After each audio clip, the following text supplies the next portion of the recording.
పండుగ సాంప్రదాయ పద్ధతిలో జరుపుకోవాలని పురోహితులు నందబాల శర్మ తెలిపారు. శనివారం సిద్దిపేట జిల్లా గజ్వేల్ పట్టణంలో ప్రముఖ పురోహితులు నందబాల శర్మ మాట్లాడుతూ 3/3/2026 మంగళవారం హోలీ పండుగ జరుపుకునే సమయంలో జాగ్రత్తను పాటిస్తూ సాంప్రదాయ రంగులను చల్లుకుంటూ హోలీ పండుగ జరుపుకోవాలని, అదే రోజు గ్రహణం ఉన్న సందర్భంగా ఉదయం నుంచి మధ్యాహ్నం వరకు హోలీ పండుగ జరుపుకోవాలని, గ్రహణం ముందు గ్రహణ అనంతరం స్నానం చేసి పూజలు నిర్వహిస్తే పుణ్యం లభిస్తుందన్నారు. పండుగలు సోదర భావం పెంపొందిస్తాయని, రసాయనాల రంగులు వాడకుండా సాంప్రదాయ పద్ధతిలో దైవనామస్మరణ చేసుకుంటూ హోలీ పండుగ జరుపుకోవాలన్నారు. ఈ హోలీ పండుగ అందరి జీవితాల్లో కొత్త వెలుగులు విరజిల్లాలని ఆకాంక్షించారు. గురుర్ బ్రహ్మా గురుర్ విష్ణు గురుర్దేవో మహేశ్వరః గురు సాక్షాత్ పరబ్రహ్మ తస్మై శ్రీ గురవే నమః. శ్రీ గణేశ శారదా గురుభ్యో నమః. ఆస్తిక మహాశయులందరికీ కూడా మనవి, ఈసారి గ్రహణము కాముని పౌర్ణిమ రెండు ఒకటే రోజు రావడం జరిగింది. అయితే మార్చి 3వ తారీఖు నాడు మంగళవారం నాడు వీలైనంత వరకు ఉదయం పూటనే రంగవల్లులు ఆడి వసంతోత్సవం ఆడి 10-11 గంటల వరకే అందరూ కూడా భోజనం చేయవలసిందిగా కోరుతున్నాం. అదే రోజు నాడు 3వ తారీఖు నాడు మధ్యాహ్నం 3:21 నుండి సాయంత్రం రాత్రి 6:30 దాకా కూడా చంద్రగ్రహణం ఉన్నది.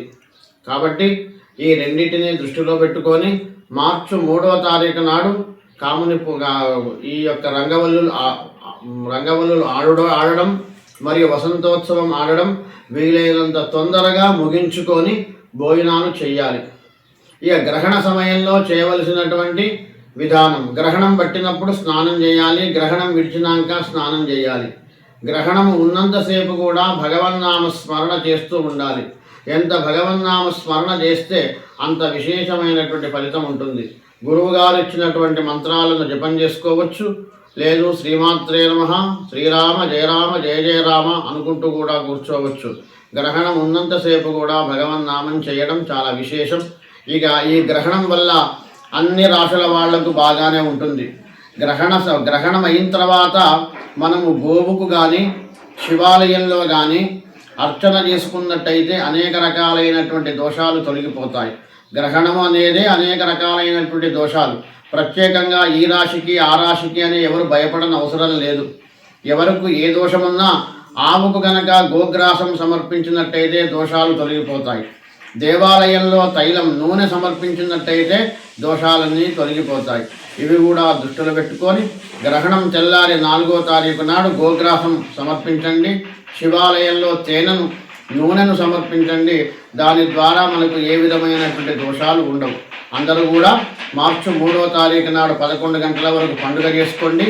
మార్చి 3వ తారీఖు నాడు 3:30 నుండి 6:30 దాకా గ్రహణ సమయంలో జప తపాలు చేసుకోండి. అందరికీ శుభమస్తు. హోలీ ఏ రకంగా?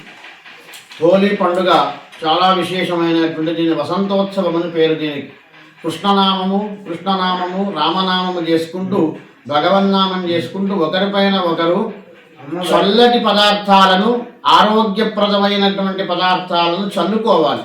అంటే